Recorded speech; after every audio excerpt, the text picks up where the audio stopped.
I am the Tofu Golem. Please enjoy the video. You begin by opening the meeting entry in Teams and selecting the Notes tab. This links a shared OneNote section for the meeting. Once done, create an agenda header so everyone knows what you'll capture and assign a note taker to avoid duplicate edits. You should add a date, attendee list, and expected outcomes in the top lines so context is clear. Make sure to set permissions if external guests join so notes remain editable to the right people. You now capture discussion using clear headings and quick bullets and add timestamps for decisions so you can trace back items. This speeds retrieval later. Once you have a decision or task, tag the responsible person with it mention and note a due date in line so Teams surfaces it.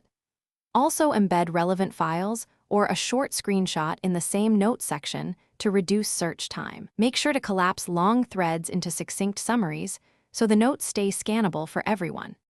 You finish by writing a concise summary of decisions, actions, owners, and deadlines at the top so follow-ups are unambiguous. Once complete, post the note link back to the meeting chat and pin it to the channel when it's a recurring topic. This ensures visibility. If someone can't edit or sees sync conflicts, export the section to OneNote or copy into a new section and reshare. That usually resolves permission or sync glitches quickly and preserves the record. Thanks for watching. Consider subscribing if we helped you today.